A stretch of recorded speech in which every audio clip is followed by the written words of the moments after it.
दो मुझे चुड़ैल, मुझे तकलीफ हो रही है। शक्तियाँ लगते ही एक बार की कहानी है। एक इच्छाधारी नागिन के पीछे दो चुड़ैलें पड़ी होती हैं। एक चुड़ैल कहती है, बहन जल्दी से इस नागिन को पकड़, वरना यह भाग जाएगी। इस बार यह नागिन बचनी नहीं चाहिए। इतना कहकर वह दोनों चुड़ैलें और तेजी से इच्छाधारी नागिन का पीछा करती हैं। तभी भागते भागते इच्छाधारी नागिन ठोकर खाकर जमीन पर गिर जाती है। नागिन के गिरते ही वह दोनों चुड़ैलें उसे घेर लेती हैं। आहा, नागिन अब कहाँ बचकर जाएगी। आखिरकार तू हमारे हाथ लग ही गई। बहन अब जल्दी से इसकी नागमणि छीन लेते हैं। इसकी नागमणि से हमारी शक्तियाँ 1000 गुना बढ़ जाएंगी। इतना कहकर वह दुष्ट चुड़ैलें इच्छाधारी नागिन के सिर से नागमणि निकाल लेती हैं और नागमणि लेकर वहां से भागने लगती हैं। तभी उनके सामने नागराज आ जाते हैं। नागराज कहते हैं, दुष्ट चुड़ैलो, तुम्हारी हिम्मत कैसे हुई नागमणि को छूने की। इसी वक्त नागमणि मुझे वापस करो और भाग जाओ यहाँ से, वरना तुम दोनों मेरे हाथ से मारी जाओगी। तभी चुड़ैल कहती है, नहीं नागराज, पहले की बात और थी। अब मेरे पास नागमणि है। अब तू मेरा कुछ नहीं बिगाड़ सकता। मैं तुझे इसी समय भस्म कर दूंगी। इतना कहकर वह चुड़ैल नागराज पर नागमणि की शक्ति से हमला करती है।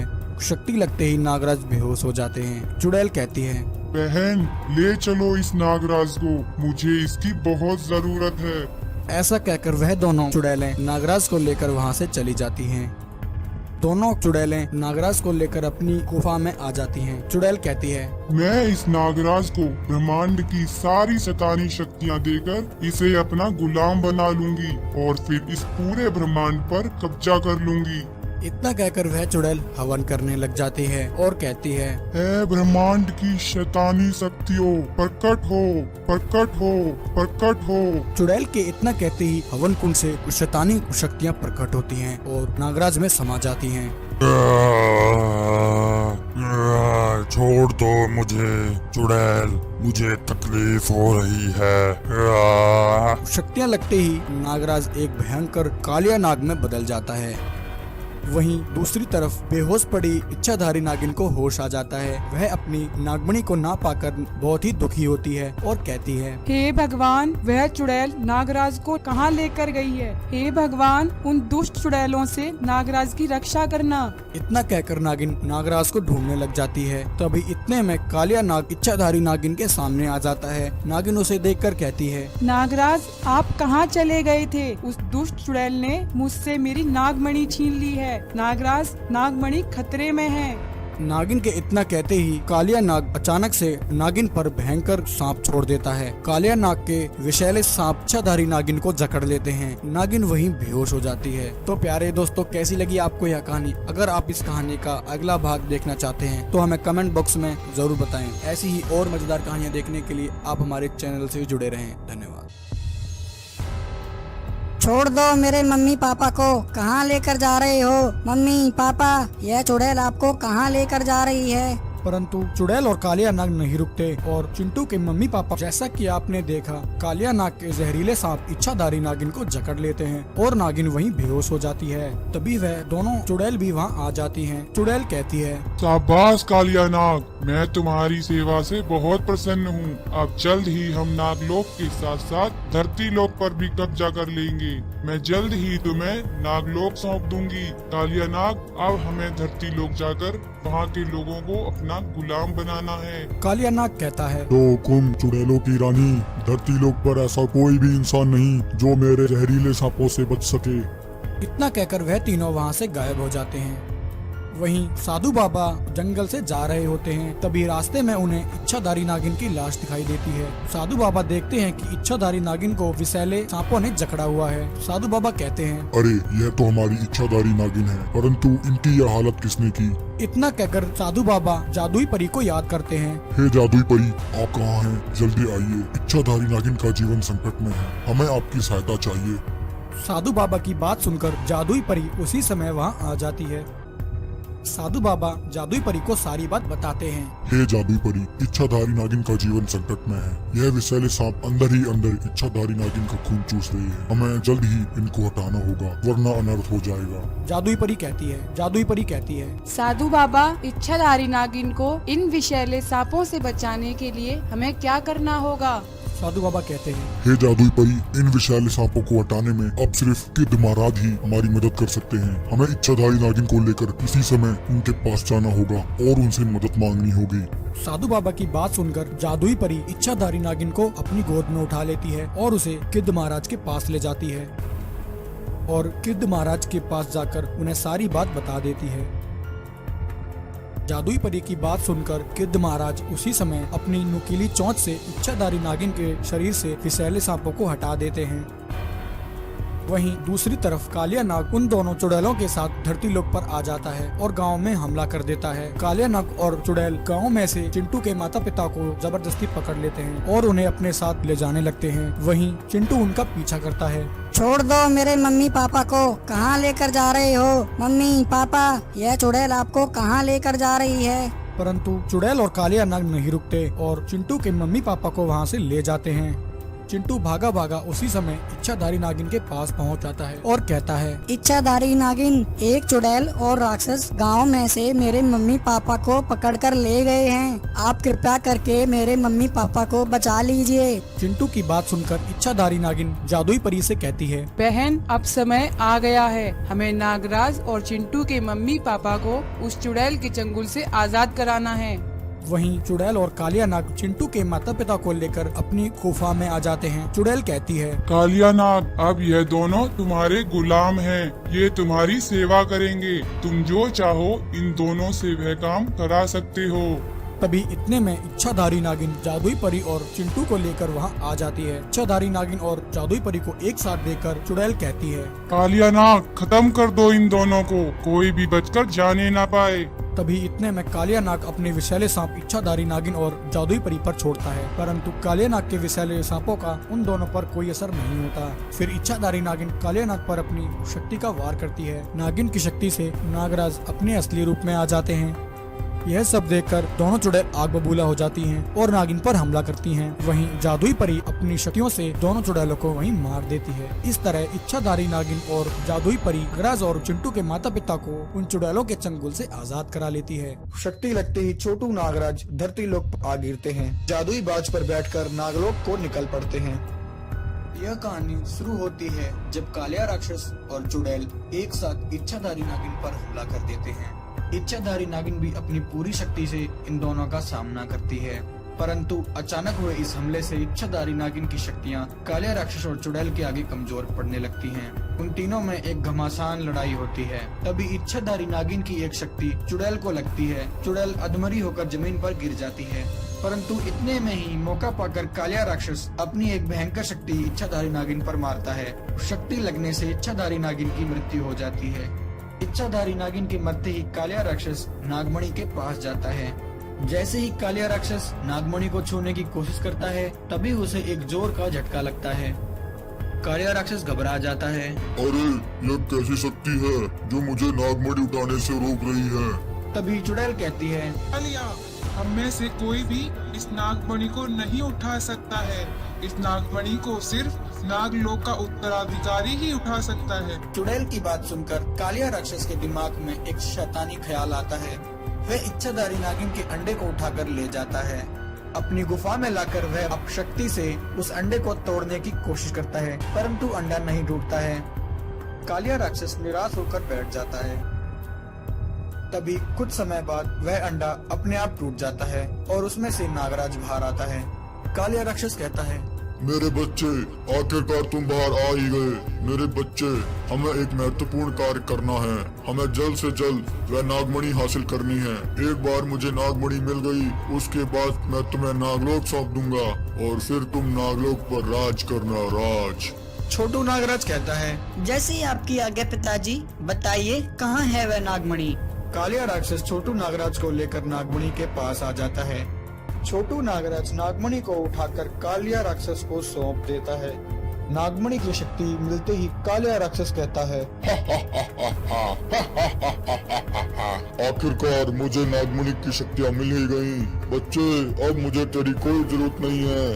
इतना कहकर कालिया राक्षस अपनी एक भयंकर शक्ति छोटू नागराज पर मारता है। शक्ति लगते ही छोटू नागराज धरती लोक पर आ गिरते हैं।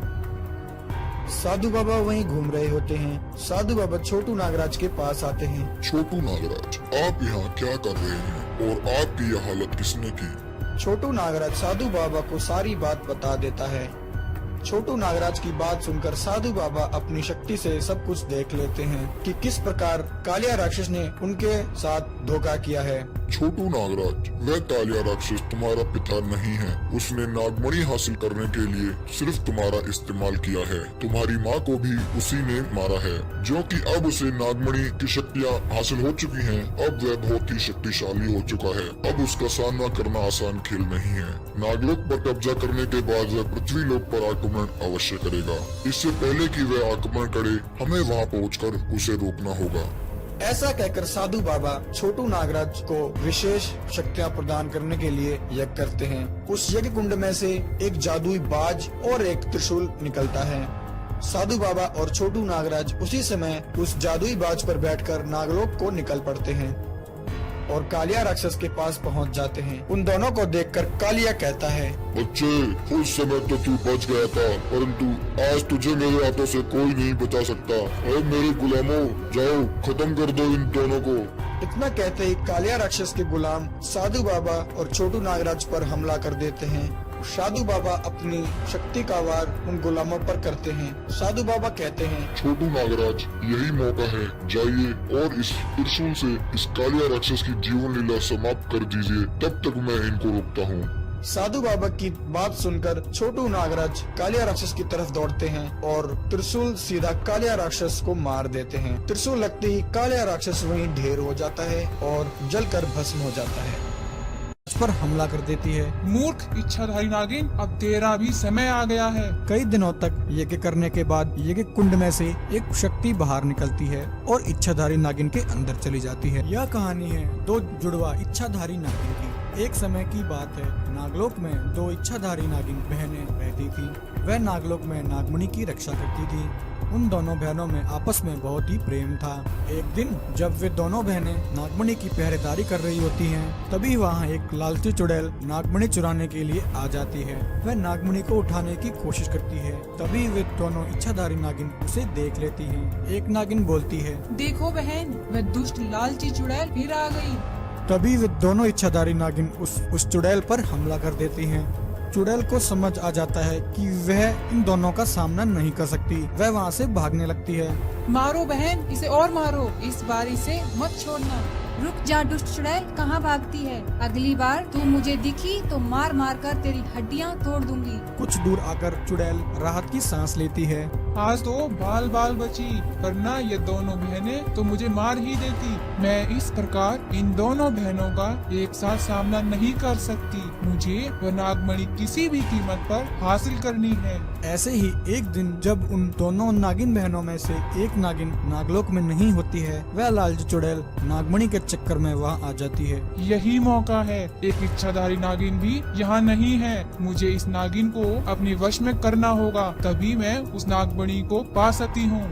ऐसा कहकर वह चुड़ैल चुपके से इच्छाधारी नागिन के पीछे आती है और उसके शरीर में प्रवेश कर जाती है और उस इच्छाधारी नागिन को अपने वश में कर लेती है। क्योंकि अब वह चुड़ैल इच्छाधारी नागिन के शरीर में प्रवेश कर चुकी थी, तो वह इच्छाधारी नागिन भूतिया हो जाती है और नागमणि को उठाने लगती है। तभी वहाँ नागराज आ जाते हैं। इच्छाधारी नागिन, यह तुम क्या कर रही हो? नागमणि को उसकी स्थापित जगह से क्यों हटा रही हो?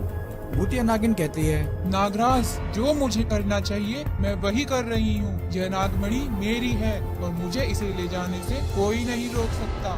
भूतिया नागिन के इतना कहते ही नागराज समझ जाते हैं कि इच्छाधारी नागिन को चुड़ैल ने अपने वश में कर रखा है। नागराज उसी समय नागमणि लेकर भागने लगते हैं। भूतिया नागिन भी नागराज के पीछे पीछे जाती है। नागराज नागमणि लेकर पृथ्वी लोक पर आ जाते हैं। भूतिया नागिन भी उनके पीछे पीछे पृथ्वी लोक पर आ जाती है और नागराज पर हमला कर देती है। क्योंकि नागराज की शक्तियाँ पृथ्वी लोक पर आकर कम हो गई थी। भूतिया नागिन भी इसी मौके की तलाश में थी। वह उस भूतिया नागिन का सामना नहीं कर पाते हैं। भूतिया नागिन नागराज को वहीं मार देती है और नागमणि छीन लेती है। दूसरी इच्छाधारी नागिन जो कि पृथ्वी लोक पर ही थी, उसी समय वहाँ आ जाती है। इच्छाधारी नागिन कहती है, बहन, ये तुमने क्या किया? तुमने नागमणि के लिए हमारे नागराज को ही मार दिया। तुम ऐसा कैसे कर सकती हो? मूर्ख इच्छाधारी नागिन, अब तेरा भी समय आ गया है। ऐसा कहकर वह भूतिया नागिन इच्छाधारी नागिन पर भी अपनी एक शक्ति मारती है। शक्ति लगने से इच्छाधारी नागिन वहीं बेहोश हो जाती है। भूतिया नागिन नागमणि लेकर वहां से चली जाती है। वहीं दूसरी तरफ साधु बाबा घूमते घूमते वहां आ जाते हैं। इच्छाधारी नागिन को तड़पता देख साधु बाबा कहते हैं, अरे यह तो इच्छाधारी नागिन है, इन्हें तो इलाज की जरूरत है, मुझे इन्हें बचाना होगा। साधु बाबा इच्छाधारी नागिन और नागराज दोनों को एक ट्रैक्टर में डालकर अपनी कुटिया में ले आते हैं और इच्छाधारी नागिन का इलाज करते हैं। साधु बाबा के इलाज से इच्छाधारी नागिन ठीक हो जाती है। साधु बाबा कहते हैं, इच्छाधारी नागिन, आपको तो मैंने इलाज से ठीक कर दिया, परंतु नागराज को सिर्फ नागमणि से ही जीवित किया जा सकता है। तभी इच्छाधारी नागिन साधु बाबा को सारी बात बताती है कि यह सब उसकी अपनी ही बहन ने किया है। नागमणि के लालच में आकर उसने नागराज को भी मार दिया। इच्छाधारी नागिन की बात सुनकर साधु बाबा अपनी शक्ति से सब देख लेते हैं कि इच्छाधारी नागिन को चुड़ैल ने अपने वश में किया हुआ है और यह सब उस चुड़ैल का ही किया है। साधु बाबा कहते हैं, नहीं इच्छाधारी नागिन, तुम्हारी बहन निर्दोष है। नागराज की हत्या तुम्हारी बहन ने नहीं की, बल्कि उस दुष्ट चुड़ैल ने की है। उस चुड़ैल ने तुम्हारी बहन को अपने वश में कर लिया है। वह चुड़ैल उनके शरीर में घुस चुकी है और इन सभी कामों को अंजाम दे रही है। इच्छाधारी नागिन कहती है, साधु बाबा, तब तो हमें उस चुड़ैल को रोकना होगा, वरना वह चुड़ैल नागलोक को तबाह कर देगी। इच्छाधारी नागिन, इस समय आप उस चुड़ैल का सामना नहीं कर सकती। वह चुड़ैल बहुत ही शक्तिशाली हो चुकी है। उसका सामना करने के लिए आपको कुछ विशेष शक्तियों की जरूरत है। इसके लिए हमें एक यज्ञ करना होगा। ऐसा कहकर साधु बाबा उसी समय इच्छाधारी नागिन के साथ यज्ञ का अनुष्ठान करते हैं। कई दिनों तक यज्ञ करने के बाद यज्ञ कुंड में से एक शक्ति बाहर निकलती है और इच्छाधारी नागिन के अंदर चली जाती है। साधु बाबा कहते हैं, इच्छाधारी नागिन, क्योंकि आपको वह विशेष शक्ति प्राप्त हो चुकी है, किंतु वह चुड़ैल बहुत ही शक्तिशाली है, इसीलिए मुझे भी आपके साथ चलना होगा। ऐसा कहकर साधु बाबा और इच्छाधारी नागिन नागलोक को निकल जाते हैं। नागलोक पहुंचकर वे देखते हैं कि उस चुड़ैल ने, जो कि इच्छाधारी नागिन के शरीर में है, उसने तबाही मचा रखी होती है और नागलोक के बहुत सारे सांपों को वह मार चुकी होती है। यह सब देखकर इच्छाधारी नागिन को बहुत गुस्सा आता है और वह उस भूतिया नागिन पर हमला कर देती है। इच्छाधारी नागिन की शक्तियाँ काफी ना पाकर साधु बाबा भी अपनी शक्तियाँ उस भूतिया नागिन पर मारते हैं। उन दोनों की एक साथ शक्तियाँ वह चुड़ैल सहन नहीं कर पाती है और इच्छाधारी नागिन के शरीर से बाहर आ जाती है। तभी इच्छाधारी नागिन और साधु बाबा अपनी शक्ति से उस चुड़ैल को वहीं मार देते हैं। चुड़ैल के मरने के बाद साधु बाबा नागराज को वापस जीवित कर लेते हैं। तो प्यारे दोस्तों, कैसी लगी आपको यह कहानी? ऐसी ही और मजेदार कहानियाँ देखने के लिए आप हमारे चैनल से जुड़े रहें। धन्यवाद। इतना कहकर वह चुड़ैल एक खरगोश बन जाती है और उछल उछल कर छोटू नागराज, माँ, पिताजी, मुझे बचाओ, यह चुड़ैल मुझे उठाकर ले जा रही है। मम्मी, पापा, आपका। एक बार की कहानी है। नागलोक में इच्छाधारी नागिन को बेटा हो जाता है। नागिन का वह बेटा बहुत ही सुंदर होता है। बेटे के आ जाने से इच्छाधारी नागिन और नागराज बहुत खुश होते हैं। एक दिन नागिन अपने बेटे से कहती है, बेटा, तुम्हारे जन्म से पहले मैंने भगवान भोलेनाथ से एक मन्नत मांगी थी, जो आज पूरी हो गई है। मुझे भगवान शिव की पूजा करनी है, इसलिए तुम जंगल से फूल तोड़कर ले आओ। नागिन की बात सुनकर बेटा कहता है, जैसी आपकी आज्ञा माँ, मैं अभी जाकर जंगल से आपके लिए फूल लेकर आता हूँ। अभी नागराज कहते हैं, सुनो बेटा, ध्यान से जाना और अंधेरा होने से पहले वापस लौट आना। बेटा, तुम अभी बहुत छोटे हो, यह जंगल बहुत ही घना है, तुम अभी जंगल के रास्तों से अनजान हो, इसीलिए जल्दी लौट आना। इच्छाधारी नागिन और नागराज की आज्ञा लेकर वह लड़का वहाँ से चला जाता है। चलते चलते वह लड़का फूलों वाले स्थान पर पहुंच जाता है। उन हरे भरे सुंदर फूलों को देखकर लड़का कहता है, माँ ने जिन फूलों के बारे में कहा था, लगता है वह यही हैं। जल्दी से इन्हें तोड़कर माँ के पास ले जाता हूँ। ऐसा कहकर वह लड़का फूल तोड़ने लग जाता है। तभी वहाँ एक भयंकर चुड़ैल आ जाती है। उस लड़के को देखकर वह चुड़ैल समझ जाती है कि वह लड़का इच्छाधारी नागिन का बेटा है। चुड़ैल कहती है, अरे वाह, यह तो किसी इच्छाधारी नागिन का बेटा है। बहुत दिनों से कोई शिकार भी नहीं पकड़ा, अच्छा मौका है। इसके माता पिता भी यहाँ नहीं हैं, इसी समय इसे पकड़ लेती हूँ। इसका नरम मांस खाने में बहुत मजा आएगा। इतना कहकर वह चुड़ैल एक खरगोश बन जाती है और उछल उछल कर छोटू नागराज के पास पहुँच जाती है। उस सुंदर खरगोश को देखकर छोटू नागराज कहते हैं, अरे वाह, कितना प्यारा और सुंदर खरगोश है। मैं इसे अपने साथ ले जाऊंगा। माता पिता इसे देखकर बहुत खुश होंगे। इतना कहकर छोटू नागराज उस खरगोश को पकड़ने के लिए आगे बढ़ता है। तभी वह खरगोश भागना शुरू कर देता है। छोटू नागराज भी उसका पीछा करते हैं। भागते भागते वह खरगोश घने जंगल में आ जाता है और एक जगह आकर रुक जाता है। तभी वह चुड़ैल अपने असली रूप में आ जाती है। आहा, आजा बेटे, मैं तेरा ही इंतजार कर रही थी।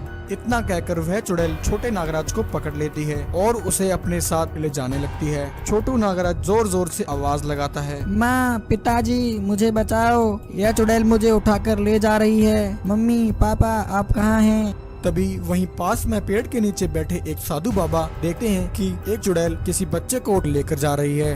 साधु बाबा उसी समय अपनी शक्ति से एक गिद्ध प्रकट करते हैं और कहते हैं, हे गिद्ध, तुम जल्दी से जाओ और उस दुष्ट चुड़ैल को रोको। साधु बाबा की बात सुनकर वह गिद्ध वहाँ से उड़ जाता है और चुड़ैल के सामने आ जाता है। गिद्ध कहता है, चुड़ैल, छोड़ दो इस बच्चे को। मेरे होते हुए तुम इस बच्चे को नहीं ले जा सकती।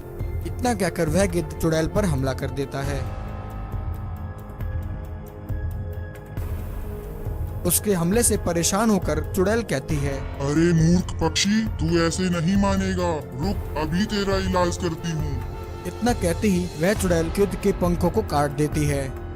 गिद्ध जमीन पर आ गिरता है और साधु बाबा से कहता है, साधु बाबा, मुझे क्षमा कर दीजिए। मैं उस चुड़ैल को नहीं रोक सका। वह बच्चा इच्छाधारी नागिन का बेटा है। इतना कहकर वह गिद्ध वहीं मर जाता है। वहीं दूसरी तरफ बेटे के वापस न आने पर इच्छाधारी नागिन परेशान हो जाती है। नागिन कहती है, नागराज, शाम हो गई है परंतु हमारा बेटा अभी तक वापस नहीं आया। नागराज, वह अभी बहुत छोटा है। मेरी चिंता बढ़ती जा रही है। कहीं वह किसी मुसीबत में तो नहीं।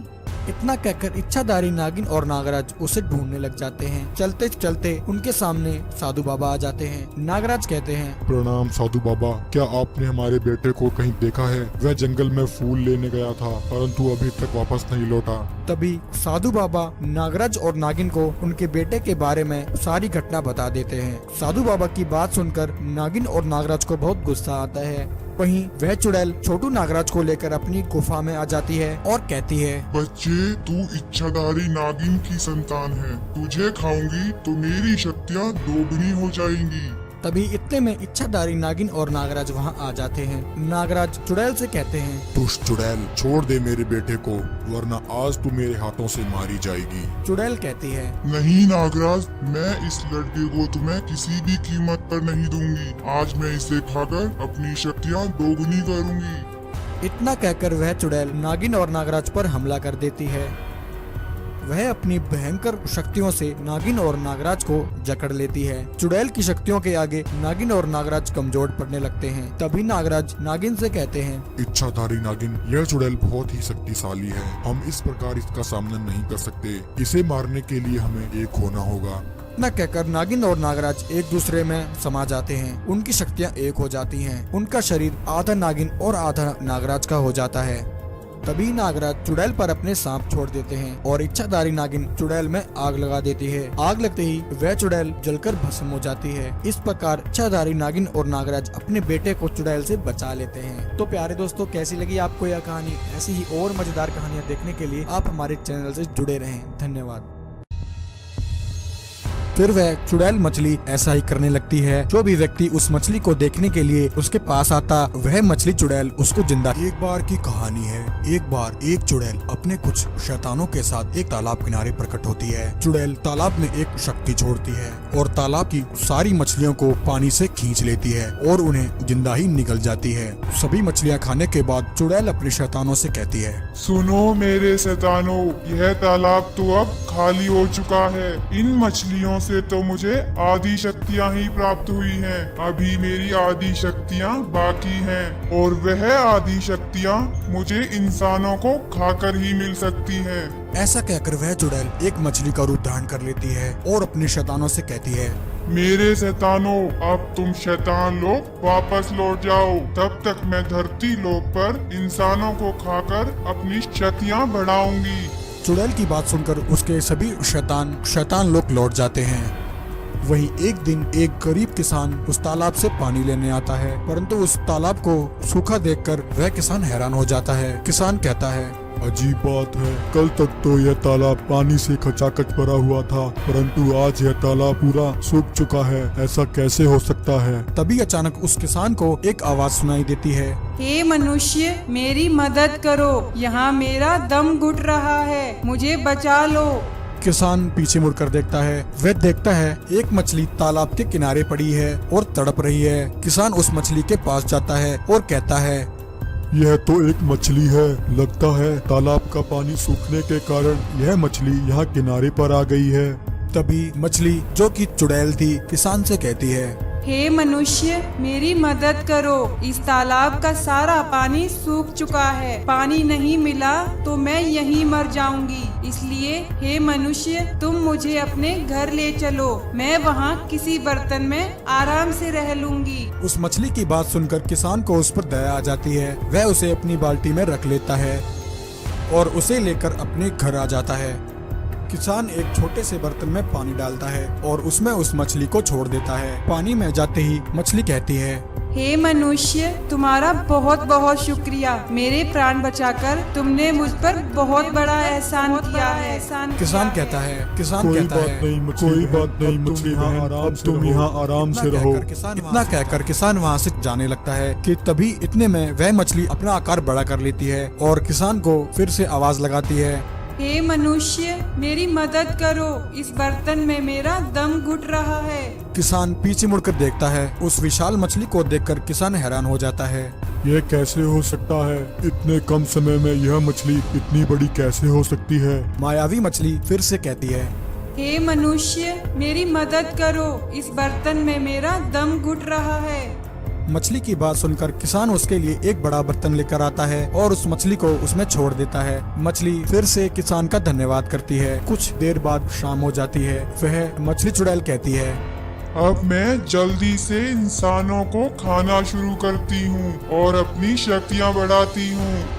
वहीं उस गरीब किसान के आंगन में इतनी बड़ी मछली अचानक आ जाने से गांव वाले उस विशाल मछली को देखकर वह दोनों हैरान हो जाते हैं। एक व्यक्ति कहता है, अरे भाई, यह मैं क्या देख रहा हूँ? इतनी बड़ी मछली आज से पहले कभी नहीं देखी। आखिर इतनी बड़ी मछली इस गरीब किसान को कहाँ से मिल गई? उन व्यक्तियों के इतना कहते ही वह चुड़ैल मछली अपना मुंह खोलती है और उन दोनों व्यक्तियों को निगल जाती है। फिर वह चुड़ैल मछली ऐसा ही करने लगती है। जो भी व्यक्ति उस मछली को देखने के लिए उसके पास आता, वह मछली चुड़ैल उसको जिंदा ही निगल जाती। ऐसा करते करते वह मछली गांव के कई व्यक्तियों को निगल जाती है। वहीं अचानक व्यक्तियों के गायब होने की खबर से गांव में सनसनी फैल जाती है। गांव की सभी महिलाएं इकट्ठी होकर साधु बाबा के पास जाती हैं और गांव में हो रही घटना के बारे में बताती हैं। गांव की महिलाओं की बात सुनकर साधु बाबा उसी समय अपना ध्यान लगाते हैं और अपनी शक्ति से सब देख लेते हैं कि एक चुड़ैल मछली का रूप लेकर गांव के व्यक्तियों को निगल रही है और अपनी शक्तियां बढ़ा रही है। साधु बाबा बिना टाइम गवाए उसी समय उस किसान के घर पहुंचते हैं। साधु बाबा को देखकर किसान कहता है, प्रणाम साधु बाबा, क्या हुआ? आप अचानक से मेरे घर कैसे आना हुआ? साधु बाबा कहते हैं, मनुष्य, सबसे पहले मुझे यह बताओ, यह मछली तुम्हें कहाँ से मिली? गरीब किसान उन्हें सारी बात बता देता है। साधु बाबा कहते हैं, मनुष्य, यह मछली जिसे तुम तालाब किनारे से उठाकर लाए हो, यह कोई मछली नहीं बल्कि उसके भेष में एक मायावी चुड़ैल है। खोई हुई शक्ति पाने के लिए यह चुड़ैल यहाँ गांव में आई है और एक एक करके गांव वालों को निगल रही है। इतना कहकर साधु बाबा उसी समय एक मंत्र का उच्चारण करते हैं। मंत्र का उच्चारण करते ही वह चुड़ैल अपने असली रूप में आ जाती है। चुड़ैल कहती है, मूर्ख साधु, बस कुछ ही मनुष्य खाने बाकी थे और मुझे मेरी शक्तियाँ वापस मिल जाती, परंतु तूने यहाँ आकर मेरे सारे मंसूबों पर पानी फेर दिया। अब तुझे मेरे हाथों से कोई नहीं बचा सकता। इतना कहकर चुड़ैल साधु बाबा को मारने के लिए उनकी तरफ दौड़ती है। चुड़ैल को अपनी तरफ आता देख साधु बाबा वहाँ से भागने लगते हैं। भागते भागते साधु बाबा कहते हैं, हे इच्छाधारी नागिन और नागराज, आप कहाँ हैं? जल्दी आइए और मेरे प्राणों की रक्षा कीजिए। साधु बाबा के इतना कहते ही इच्छाधारी नागिन और नागराज उसी समय वहाँ प्रकट हो जाते हैं। इससे पहले कि वह चुड़ैल साधु बाबा को कोई नुकसान पहुँचाती, वह दोनों अपनी शक्ति से उस मायावी चुड़ैल को वहीं भस्म कर देते हैं।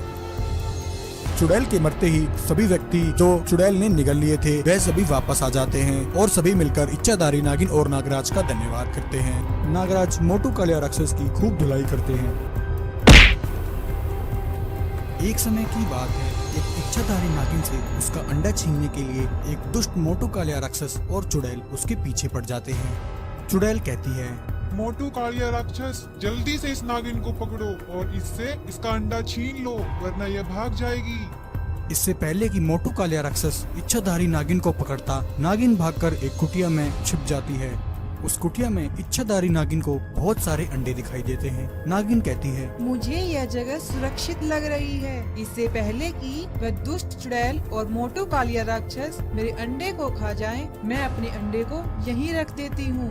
मोटू कालिया राक्षस और चुड़ैल नागिन के अंडे को ना पहचान पाए, यह सोचकर नागिन अपने अंडे को उन बाकी के अंडों में रख देती है। वहीं मोटू कालिया राक्षस और चुड़ैल नागिन को नहीं ढूंढ पाते हैं और ढूंढते ढूंढते आगे निकल जाते हैं। वहीं जिस कुटिया में नागिन ने अपना अंडा छिपाया था, वह कुटिया एक बूढ़े व्यक्ति की थी। उस बूढ़े व्यक्ति के पास कुछ मुर्गियां थीं। उन मुर्गियों के सहारे वह बूढ़ा व्यक्ति अपना जीवन यापन करता था। एक दिन एक अंडे में से निकलती उस रोशनी को देखकर बूढ़ा व्यक्ति हैरान होकर कहता है, अरे इस अंडे में से ये कैसी रोशनी निकल रही है। आज से पहले तो मैंने ऐसा अद्भुत नजारा कभी नहीं देखा। क्या मेरी मुर्गी ने सोने का अंडा दिया है? यह सोचकर बूढ़ा व्यक्ति खुश हो जाता है। एक दिन जब वह बूढ़ा व्यक्ति नागिन के उस अंडे को लेकर अपनी कुटिया में जा रहा होता है, तभी कुटिया में जाते हुए उस बूढ़े व्यक्ति को मोटू कालिया राक्षस देख लेता है। मोटू राक्षस कहता है, अरे यह क्या? यह तो वही इच्छाधारी नागिन का अंडा है, परंतु यह इस व्यक्ति के पास कहां से आया? मोटू कालिया राक्षस उसी वक्त चुड़ैल के पास जाता है और उसे सारी बात बता देता है। मोटू कालिया राक्षस और चुड़ैल उसी समय बूढ़े व्यक्ति के पास जाता है। ए बुढ़े, तेरी हिम्मत कैसे हुई हमारे अंडे को चुराने की? मोटू कालिया राक्षस, इस बुढ़े के सारे अंडे फोड़ दो और इसकी सारी मुर्गियां खा जाओ। मोटू कालिया राक्षस बूढ़े व्यक्ति के सारे अंडे फोड़ देता है। नागिन के अंडे को लेकर मोटू राक्षस और चुड़ैल भाग जाते हैं। इच्छाधारी नागिन जब कुटिया में वापस आती है, अपने अंडे को ना पाकर नागिन समझ जाती है कि कुछ तो गड़बड़ है। वह बूढ़े व्यक्ति से अपने अंडे के बारे में पूछती है। बूढ़ा व्यक्ति उसे सारी बात बता देता है। बूढ़े व्यक्ति की बात सुनकर नागिन कहती है, हे मनुष्य, तुमने यह क्या किया? उस दुष्ट चुड़ैल और राक्षस से बचाने के लिए मैंने अपना अंडा तुम्हारी कुटिया में रखा था। अगर उन्होंने वह अंडा खा लिया तो ब्रह्मांड की सारी शक्तियाँ उन्हें मिल जाएंगी और फिर वह तबाही मचा देंगे। बूढ़ा व्यक्ति कहता है, हे इच्छाधारी नागिन, जाने अनजाने मैं मुझसे बहुत बड़ी गलती हो गई। मैं आपके अंडे की रक्षा न कर सका, कृपया मुझे माफ कर दीजिए। नागिन उसी समय बूढ़े व्यक्ति के साथ चुड़ैल की गुफा में पहुंच जाती है। मोटू राक्षस बूढ़े व्यक्ति को मारने के लिए उसकी तरफ दौड़ता है, तभी वहां नागराज आ जाते हैं। नागराज मोटू कालिया राक्षस की खूब धुलाई करते हैं।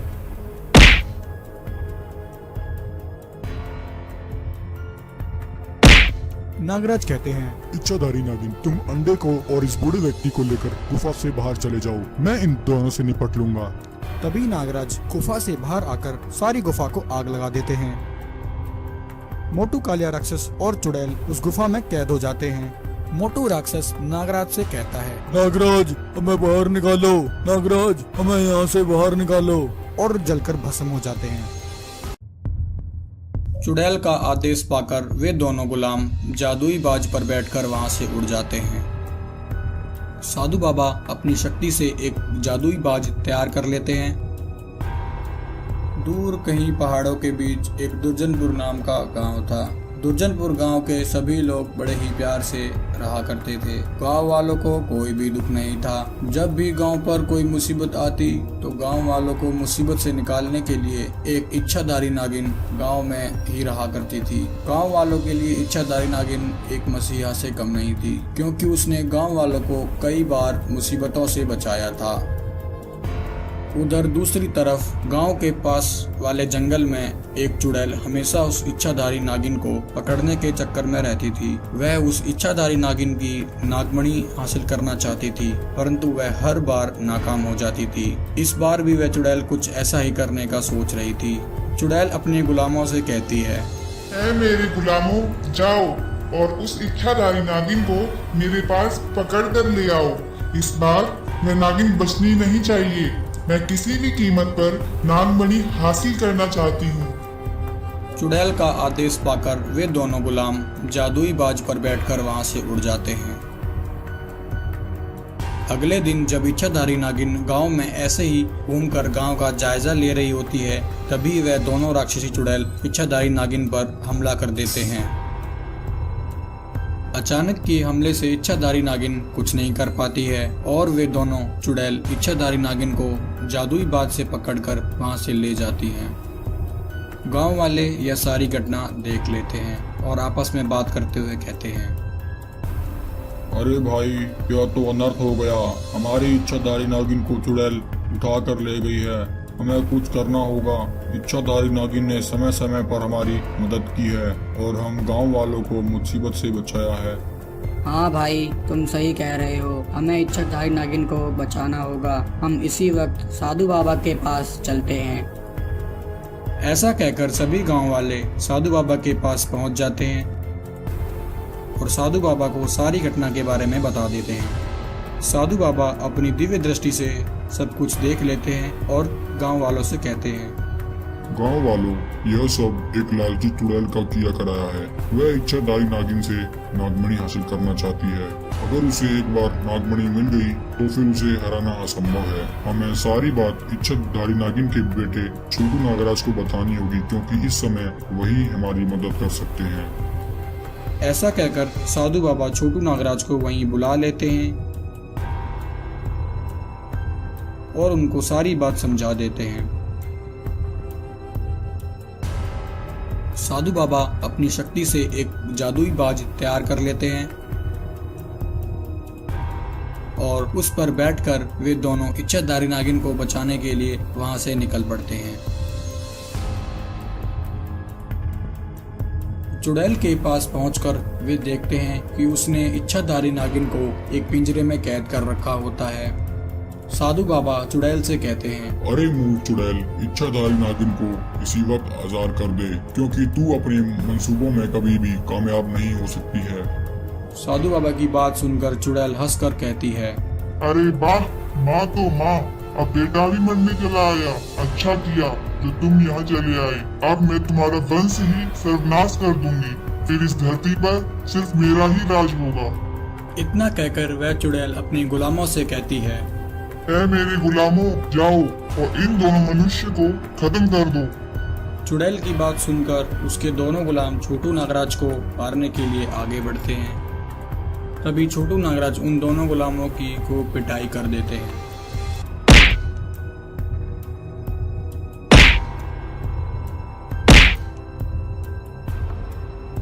और उन दोनों गुलामों को उठाकर जोर से आकाश की ओर फेंक देते हैं। यह सब देखकर चुड़ैल डर जाती है और उसे समझ आ जाता है कि अब वह नहीं बचेगी। मौका पाकर वह चुड़ैल वहां से भागने लगती है। छोटू नागराज भी उसका पीछा करते हैं। तभी इच्छाधारी नागिन अपने अंतर्मन की शक्ति से छोटू नागराज से कहती है, बेटे, इस चुड़ैल की सारी शक्तियाँ इसके सींगों में हैं। तुम्हें इसके सींगों को उखाड़ना होगा, तभी यह चुड़ैल मरेगी। ऐसा सुनकर छोटू नागराज चुड़ैल को वहीं पकड़ लेते हैं और उसके सींगों को पकड़कर उखाड़ देते हैं। सींग उखड़ते ही उस चुड़ैल की सारी शक्तियां समाप्त हो जाती हैं और वह चुड़ैल वहीं एक दर्दनाक मौत मर जाती है। चुड़ैल के मरते ही साधु बाबा और छोटू नागराज इच्छाधारी नागिन को आजाद करा लेते हैं और गांव वापस लौट आते हैं। तो प्यारे दोस्तों, ऐसी ही और मजेदार कहानियां देखने के लिए आप हमारे चैनल को सब्सक्राइब कर सकते हैं। वीडियो को पूरा देखने के लिए आपका बहुत बहुत धन्यवाद। ऐसा कहकर मोटू कालिया राक्षस तालाब में छलांग लगा देता है। शेर महाराज उसी समय जंगल से चले जाते हैं। एक समय की बात है, भूख से व्याकुल मोटू कालिया राक्षस और चुड़ैल एक जंगल में आ जाते हैं।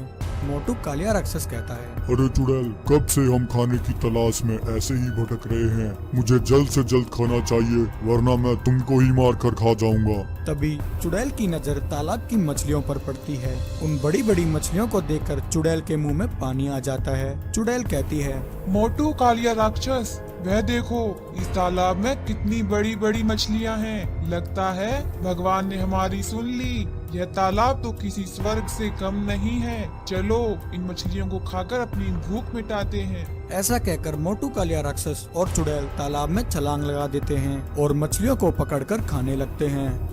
मोटू राक्षस कहता है, अरे वाह चुड़ैल, तुम तो सही कह रही थी। इस तालाब की यह मछलियाँ तो बहुत ही स्वादिष्ट हैं। मैंने इससे पहले इतनी स्वादिष्ट मछलियाँ कभी नहीं खाई। तभी चुड़ैल कहती है, मोटू कालिया राक्षस, यह तो कुछ नहीं। जब ये मछलियाँ इतनी स्वादिष्ट हैं, तो इन मछलियों की रानी जलपरी कितनी स्वादिष्ट होगी। मोटू राक्षस कहता है, हाँ हाँ चुड़ैल, मुझे वह जलपरी चाहिए। बताओ कहाँ है वह जलपरी? सब्र करो मोटू राक्षस, जल्द हम इस जलपरी को भी अपना खाना बनाएंगे। तब तक हम इस जंगल के जानवरों और मछलियों को खाकर अपनी भूख शांत करते हैं। ऐसे ही मोटू कालिया राक्षस और चुड़ैल जंगल के बाकी जानवरों को भी मारकर खाने लगते हैं।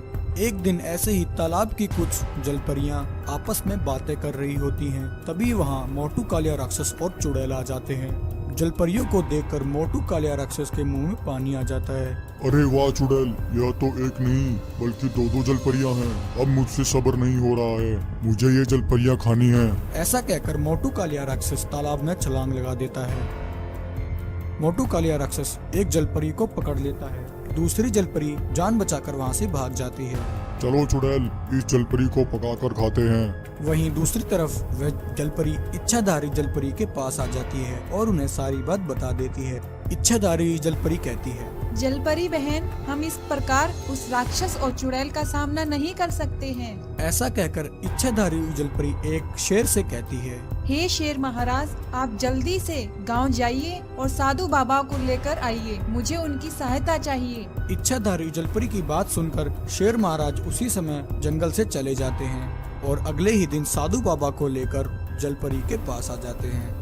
जलपरी साधु बाबा को सारी बात बताती है। साधु बाबा, एक राक्षस और चुड़ैल हमारे इस जंगल में घुस आए हैं। उन्होंने जंगल के कई जानवरों को अपना खाना बना लिया है और अब वे दोनों हमारी जलपरी बहन को भी खाना चाहते हैं। उसे बचाने में आप मेरी सहायता कीजिए। इच्छाधारी जलपरी की बात सुनकर साधु बाबा अपने अंतर्मन की शक्ति से सब देख लेते हैं। साधु बाबा कहते हैं, हे इच्छाधारी जलपरी, उस राक्षस से जलपरी को बचाने के लिए मेरे पास एक योजना है।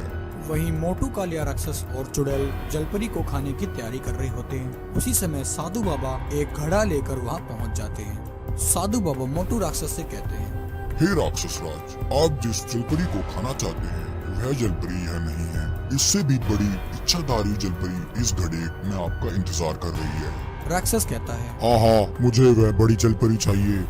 परंतु चुड़ैल बहुत चालाक होती है।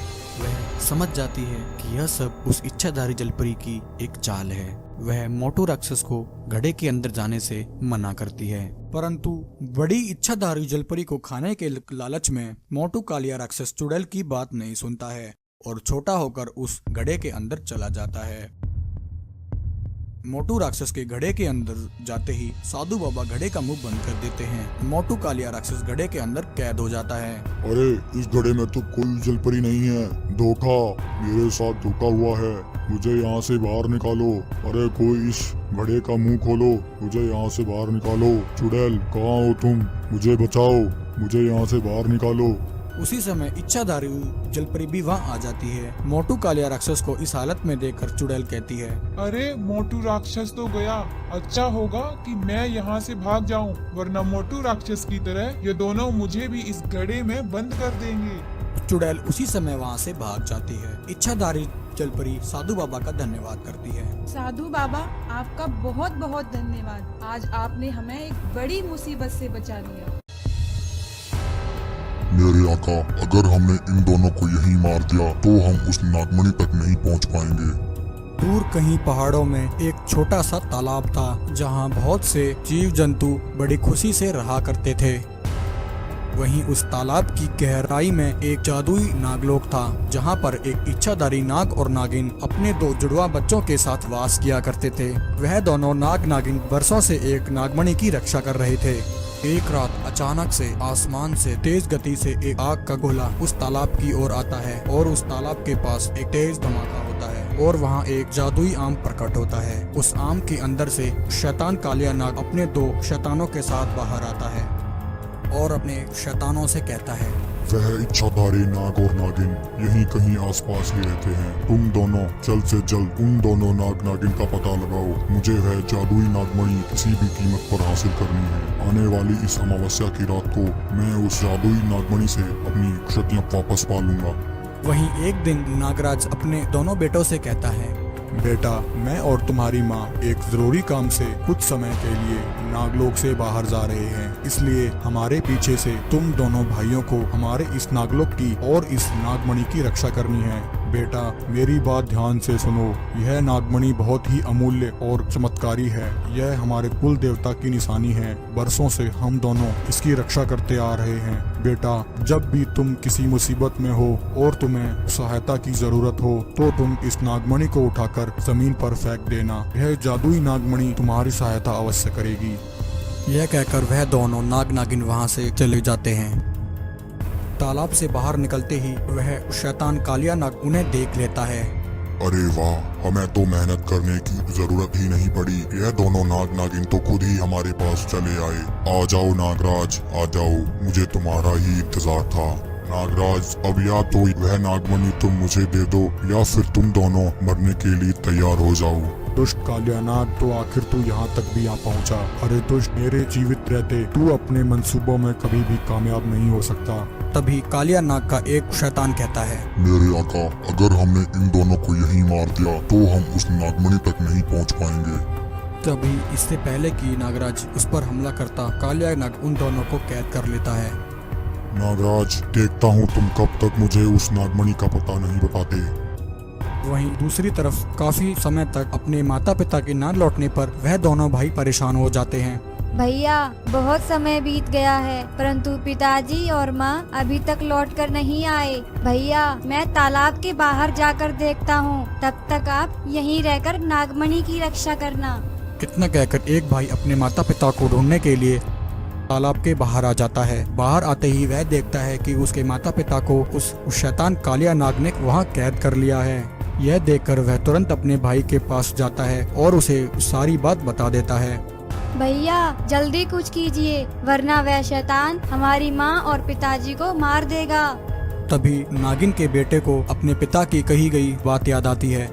वह उस नागमणि को उठा लेता है और दोनों भाई उस नागमणि को लेकर तालाब के बाहर आ जाते हैं। उन बच्चों के हाथ में नागमणि को देखकर कालिया नाग खुश हो जाता है और कहता है, शाबाश बच्चों, तुम मुझे समझदार लगते हो। अब तुम चुपचाप मुझे यह नागमणि दे दो, मैं तुम्हारे माता पिता को जीवित छोड़ दूंगा। दुष्ट कालिया नाग, जिंदा तो अब तू नहीं बचेगा। यह कहकर छोटू नागराज नागमणि को जमीन पर फेंक देता है। जमीन पर गिरते ही वह जादुई नागमणि बड़ी हो जाती है और उस नागमणि से एक भयानक शक्ति निकलती है और उस जादुई आम पर लगती है। जादुई आम जलकर नष्ट हो जाता है। क्योंकि उस कालिया नाग की शक्तियाँ उस जादुई आम में थी तो वह कालिया नाग और उसके दोनों शैतान भी वहीं जलकर भस्म हो जाते हैं। राक्षस कहता है, अरे भाई, यह नागिन तो बहुत ही शक्तिशाली है, हम इसका सामना नहीं कर सकते। एक समय की बात है, बहुत समय बाद एक इच्छाधारी नागिन ने एक अंडा दिया था। नागिन अपने अंडे की जी जान से देखभाल करती थी क्योंकि नागिन का वह अंडा बहुत ही चमत्कारी था और इच्छाधारी नागिन को हर समय इस बात का डर लगा रहता था कि कोई उसका यह अंडा चुरा ना ले। वह नागिन बहुत ही शक्तिशाली थी। नागिन कहती है, बहुत दिनों बाद मैंने अंडा दिया है, मुझे मेरे बच्चे की रक्षा करनी होगी। हर बार मेरे बच्चे को कोई ना कोई मुझसे छीनने की कोशिश करता है, परंतु इस बार मैं ऐसा नहीं होने दूंगी। वहीं इच्छाधारी नागिन की यह सारी बातें एक शैतान राक्षस सुन रहा होता है। शैतान कहता है, अच्छा, तो नागिन ने अंडा दिया है, मुझे यह बात जल्द से जल्द अपने महाराज को बतानी होगी। मेरे महाराज बड़े बरसों से इस दिन का इंतजार कर रहे थे। ऐसा कहकर वह शैतान राक्षस भागा भागा वहाँ से अपनी महाराज के पास जाता है और अपने कोबरा राक्षस के पास जाकर उसे यह सारी बात बता देता है। वह कोबरा राक्षस दिखने में बहुत ही भयानक था। अपने गुलाम की बात सुनकर कोबरा राक्षस कहता है, वाह मेरे गुलाम, क्या खबर सुनाई है तुमने? मुझे इस दिन का पिछले कई वर्षों से इंतजार था, तो आखिरकार उस नागिन ने वह चमत्कारी अंडा दे ही दिया।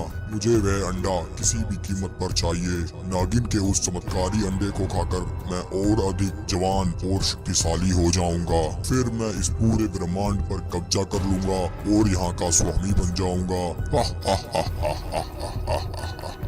इतना कहकर वह कोबरा राक्षस अपने गुलामों से कहता है, मेरे गुलामों, जल्दी से जाओ और मुझे वह नागिन का जादुई अंडा ला कर दो। मुझे शीघ्र अतिशीघ्र वह अंडा खाना है। कोबरा राक्षस की बात सुनकर शैतान कहते हैं, जैसी आपकी आज्ञा महाराज, हम अभी आपको वह अंडा ला कर देते हैं। इतना कहकर वह दोनों शैतान राक्षस वहाँ से चले जाते हैं। वे दोनों शैतान राक्षस इच्छाधारी नागिन को हर जगह तलाश करते हैं। बहुत देर तक ढूंढने के बाद दोनों राक्षसों को वह इच्छाधारी नागिन दिख जाती है। एक राक्षस कहता है, देखो भाई, वह रही वह इच्छाधारी नागिन, और वह देखो वो रहा उसका वह चमत्कारी अंडा। चलो भाई, अब जल्दी से हम नागिन पर हमला करके उसका वह अंडा चुरा लेते हैं। हाँ भाई, हम यह अंडा हमारे महाराज को देंगे तो हमारे महाराज बहुत ही प्रसन्न होंगे और हमें इनाम देंगे। इतना कहकर वह दोनों शैतान राक्षस इच्छाधारी नागिन पर हमला कर देते हैं। परंतु क्योंकि वह इच्छाधारी नागिन बहुत ही शक्तिशाली थी, तो वह दोनों राक्षस नागिन का सामना नहीं कर पाते हैं। नागिन उन दोनों राक्षसों पर अपनी शक्तियों से वार करती है और उन दोनों को वहां से मारकर भगा देती है। राक्षस कहता है, अरे भाई, यह नागिन तो बहुत ही शक्तिशाली है, हम इसका सामना नहीं कर सकते। भाई, अब हम क्या करें? हम हमारे महाराज को क्या जवाब देंगे? भाई, अगर हम खाली हाथ गए तो हमारे कोबरा महाराज तो हमारी खाल ही उजड़वा देंगे। दोनों शैतान राक्षस जाकर कोबरा राक्षस को सारी बात बता देते हैं। उन दोनों की बातें सुनकर कोबरा राक्षस को बहुत ही गुस्सा आता है। अरे मूर्खो, तुम दो होकर उस नागिन का सामना नहीं कर सके। दफा हो जाओ मेरे सामने से, वरना मैं तुम दोनों को यहीं जिंदा खा जाऊंगा।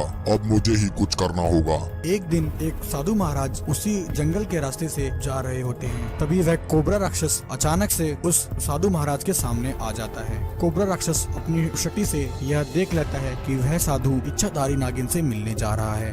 कोबरा राक्षस उसी समय साधु पर हमला कर देता है। कोबरा राक्षस की शक्तियां लगने से साधु महाराज जमीन पर गिर जाते हैं और बेहोश हो जाते हैं। साधु महाराज के बेहोश होते ही कोबरा राक्षस हूबहू साधु महाराज जैसा भेष बदल लेता है। तो प्यारे दोस्तों, यह था इस कहानी का पहला भाग। इस कहानी का अगला भाग देखने के लिए आप हमारे चैनल से जुड़े रहें। वीडियो को पूरा देखने के लिए आपका धन्यवाद। चुड़ैलपुर में हाहाकार मच जाती है। जो भी चुड़ैल उन डायनों को रोकने की कोशिश करती है, वह डायनें उसे भी मार देती हैं। बहुत समय पहले की कहानी है। चुड़ैलपुर में कुछ चुड़ैलें बच्चों को जन्म देती हैं। चुड़ैलपुर में चारों तरफ खुशी का माहौल होता है। मुबारक हो चुड़ैलपुर की चुड़ैलों, आने वाले समय में हमारी औलादें चुड़ैलपुर का नाम रोशन करेंगी और इस धरती लोक पर सिर्फ चुड़ैलों का ही राज होगा। चुड़ैलपुर की महारानी रानी चुड़ैल भी बच्चों को आशीर्वाद देने आती है। मेरी बहनों, हमें ऐसे ही अपनी शक्तियाँ बढ़ाते रहना है। एक दिन हम चुड़ैलें इस ब्रह्मांड पर राज करेंगी। वहीं एक डायन चुपके से चुड़ैलों की बातें सुन रही होती है। डायन कहती है, अच्छा, तो ये चुड़ैलें यहाँ अपनी शक्तियाँ बढ़ा रही हैं। मूर्ख चुड़ैलों, हम डायनों के होते हुए तुम कभी भी अपनी शक्तियाँ नहीं बढ़ा सकती। मैं अभी जाकर सभी डायनों को यह खबर सुनाती हूँ। और डायनपुर जाकर वहाँ की सभी डायनों को यह बात बता देती है। एक डायन कहती है, बहनों, ये चुड़ैलें अंदर ही अंदर अपनी शक्तियाँ बढ़ा रही हैं। अगर ये ऐसे ही अपनी तादाद बढ़ाती रही तो इस धरती लोक पर शिकार की कमी हो जाएगी और हम डायने तो भूखी ही मर जाएंगी। चलो, हम चुड़ैल लोक पर इसी समय आक्रमण कर देते हैं और इनसे चुड़ैल लोक खाली करवा लेते हैं। ऐसा कहकर वह सभी डायनें चुड़ैलपुर पर हमला करने के लिए निकल पड़ती हैं और चुड़ैलपुर पहुंचकर चुड़ैलों के बच्चों को मारकर खाने लगती हैं। चुड़ैलपुर में हाहाकार मच जाती है। जो भी चुड़ैल उन डायनों को रोकने की कोशिश करती है, वह डायनें उसे भी मार देती हैं और उनके कई बच्चों को उठाकर ले जाती हैं। वहीं डायनों के आतंक से परेशान होकर चुड़ैलपुर की चुड़ैलें रानी चुड़ैल के पास इकट्ठी हो जाती हैं। चिंता मत करो मेरी बहनों, हम उन डायनों से अपना बदला अवश्य लेंगे। ये डायने कई वर्षों से ऐसे ही हमारे बच्चों को मारकर खाती आ रही हैं, परंतु अब समय आ गया है कि हम चुड़ैलें मिलकर इनका सामना करें। चुड़ैलपुर की रानी उन डायनों को मारने के लिए 2 चुड़ैलों को भेजती है, परंतु वह डायने उन दोनों चुड़ैलों को भी मारकर भगा देती हैं। चुड़ैलों की रानी, ये डायने तो बहुत ही शक्तिशाली हैं। हम इस प्रकार इन्हें नहीं मार सकते। वहीं एक मैस्टिक्स वाली चुड़ैल की बेटी चुड़ैलों की बातें सुनकर रानी चुड़ैल के पास आती है और कहती है, चुड़ैल माँ, हम सारी चुड़ैलें मिलकर भी इन डायनों को नहीं हरा सकती। इन्हें खत्म करने के लिए मेरे पास एक उपाय है। इन डायनों की कमजोरी हमारे बच्चे हैं। हम इन डायनों को इन्हीं के जाल में फंसाएंगे। चुड़ैलपुर की सभी चुड़ैलें चुड़ैल की बेटी की योजना अनुसार ही काम करती हैं। वह कुछ नकली बच्चे बनाकर माचिस के ऊपर रख देती हैं और उन डायनों के आने का इंतजार करती हैं। क्योंकि वे सभी डायने बच्चों की भूखी होती हैं। चुड़ैल के बच्चों को देखकर डायनों के मुंह में पानी आ जाता है। वह सभी डायने चुड़ैलों के बच्चों को खाने के लिए माचिस के अंदर चली जाती हैं। चुड़ैल की बेटी को तो इसी मौके की ही तलाश थी। चुड़ैल की बेटी उन सभी माचिसों को आग लगा देती है। वह सभी डायने उस माचिस के अंदर कैद हो जाती हैं और वहीं जलकर भस्म हो जाती हैं और गांव पहुंच जाता है। माचिस गाड़ी, देखो बच्चों माचिस गाड़ी, आओ बच्चों तुम्हें कराऊं इसकी सवारी। एक समय की बात है, जंगल के बीचों बीच एक बहुत ही पुरानी विशाल गुफा होती है। उस गुफा के अंदर एक चुड़ैल रहती थी।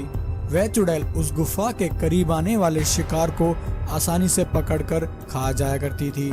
किंतु अब वह चुड़ैल बूढ़ी हो चुकी थी। वह इतनी बूढ़ी हो चुकी थी कि अब वह अपना शिकार भी नहीं पकड़ सकती थी। चुड़ैल कहती है, अब मैं बूढ़ी हो चुकी हूँ। मैंने कई सालों से कोई शिकार नहीं पकड़ा है। अगर ऐसा ही चलता रहा तो मैं जल्द ही मर जाऊंगी। ऐसा कहकर वह चुड़ैल गुलाम से कहती है, ऐ मेरे गुलाम, मैंने पिछले कई सालों से कोई शिकार नहीं पकड़ा है। मेरी शक्तियाँ धीरे धीरे समाप्त हो रही हैं। मुझे जल्द से जल्द शिकार चाहिए। तुम यह माचिस खिलौना गाड़ी देख रहे हो, यह कोई आम खिलौना नहीं है, यह एक भूतिया खिलौना है। तुम इस भूतिया माचिस खिलौना गाड़ी को गाँव में लेकर जाओ और वहाँ पर सभी बच्चों में बांट कर आओ। रात होते ही वह सभी भूतिया गाड़ियाँ मेरे पास वापस लौट आएंगी। ऐसा कहकर वह गुलाम चुड़ैल की उस भूतिया माचिस खिलौना गाड़ी पर बैठकर निकल जाता है और गांव पहुंच जाता है। माचिस गाड़ी, देखो बच्चों माचिस गाड़ी, आओ बच्चों तुम्हें कराऊं इसकी सवारी।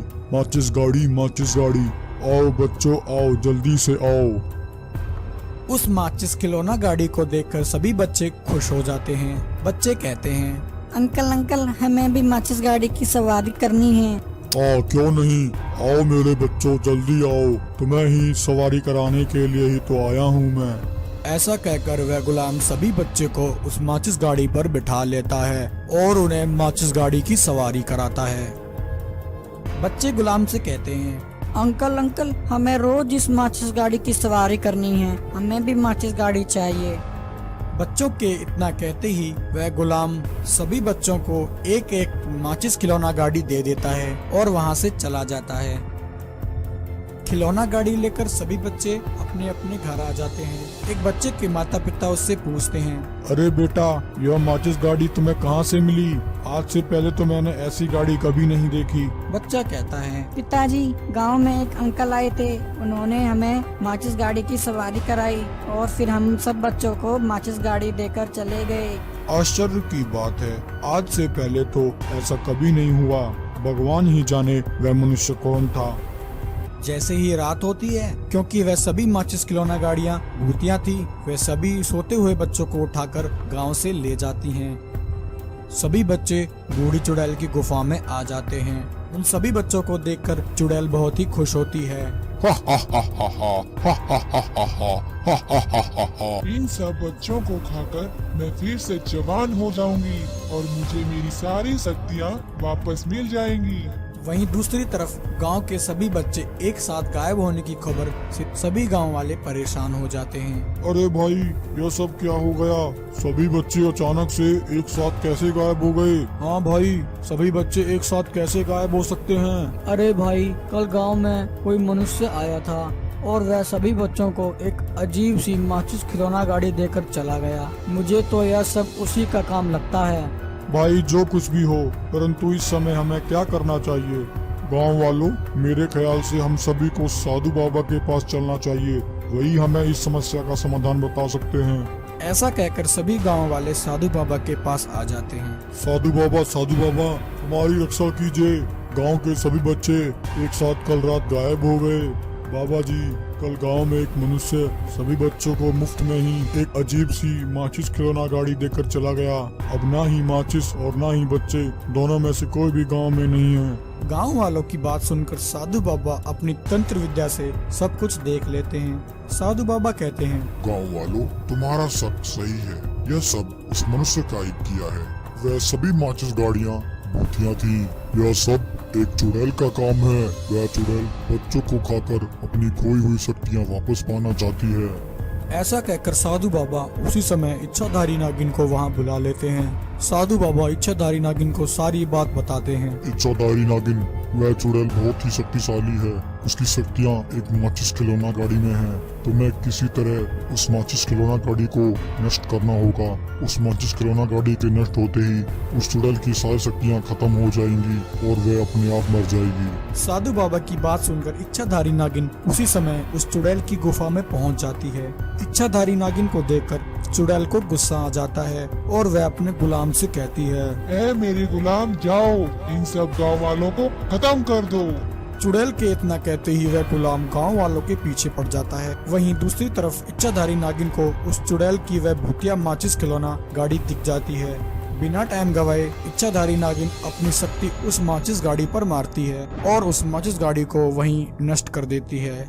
माचिस खिलौना गाड़ी नष्ट होते ही उस चुड़ैल की सारी शक्तियां खत्म हो जाती हैं। उस चुड़ैल और उसके गुलाम में आग लग जाती है और वे वहीं जलकर भस्म हो जाते हैं।